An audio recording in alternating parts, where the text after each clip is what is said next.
క్రీస్తునందు ప్రియ సహోదరులందరికీ నా హృదయపూర్వక వందనాలు తెలియపరుస్తున్నాను. ప్రియులారా, బైబిల్ గ్రంథములో దేవుడు ఆదికాండము 1:26లో మన స్వరూపమందు మన పోలిక చప్పున నరులను చేయదుము అనే పదాన్ని దేవుడు ఎవరిని తనతో సమానం చేసుకుని పరలోకంలో డిస్కషన్ చేస్తున్నాడనే సంగతిని మాట్లాడుతున్నాం.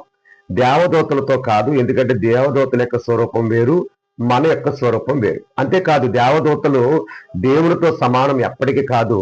దేవుడు వాటిని కుమారులుగా కూడా యాక్సెప్ట్ చేయలేదు. హెబ్రీయులకు రాయబడిన పత్రిక 1:5 నుండి కిందకి చదివితే ఆ సంగతి మనకు అర్థమవుద్ది. అంతేకాదు, ఈరోజు చాలా మందికి ఒక అభిప్రాయం ఉంది. ఈ సంగతిని ఎందుకు చెబుతున్నానంటే, తండ్రి అయిన దేవుడే కుమారుడుగా ఈ లోకానికి వచ్చాడని, ఆయన చనిపోయి సమాధి చేయబడి తిరిగి లేచి పరలోకానికి వెళ్ళి మరలా ఆయనే పరిశుద్ధాత్ముడుగా వచ్చాడని ఒక బోధ లోకంలో ఉంది.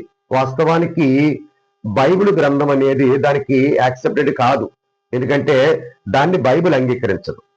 దేవుడు అక్కడే, కానీ దేవత్వంలో ముగ్గురు వ్యక్తులు మనకు కనబడుతున్నారు. పరలోకములో కూడా ఆ ముగ్గురు వ్యక్తులు ఉన్నారు అనడానికి రుజువే ఈ ఆదికాండం 1:26. మీరు గమనించండి, దేవుడు పరలోకంలో ఎవరితో మాట్లాడుతున్నాడు? నరులను చేయుదుము అనే ఒక సంకల్పాన్ని ఎవరితో చెబుతున్నాడు?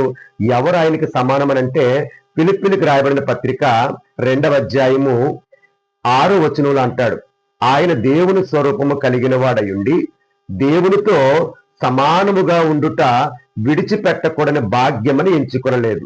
అంటే యేసుప్రభు ఎవరితో సమానం అంటే దేవుడితో సమానము అనే మాటను అక్కడ వాడాడు. మీరు గమనించండి, సమానత్వాన్ని కలిగే పరలోకములో డిస్కషన్ అనేది జరిగింది. అంతేకాదు, తండ్రి, కుమార, పరిశుద్ధాత్మ అనేవారు ముగ్గురు వ్యక్తులుగా పరలోకములో అనాది కాలములో ఉన్నారనడానికి కొంత రుజువును మనం చూద్దాము.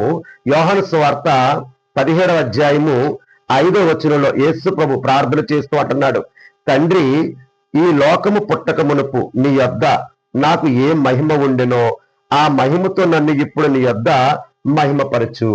అంటే యేసుక్రీస్తు ప్రభువారు అంటున్న మాట ఏంటంటే, లోకం పుట్టక మునుపు నేను నీ యొద్దనే ఉన్నానని చెబుతున్నాడు.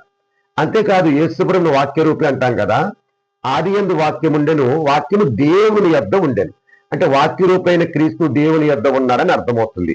ఇకపోతే యోహాను సువార్త 15:26 మనం పరిశీలన చేసినప్పుడు, తండ్రి యొద్ద నుండి మీ యొద్దకు నేను పంపబోవు ఆదరణకర్త అనగా తండ్రి యొద్ద నుండి బయలుదేరు సత్యస్వరూపైన ఆత్మ వచ్చినప్పుడు అన్నాడు.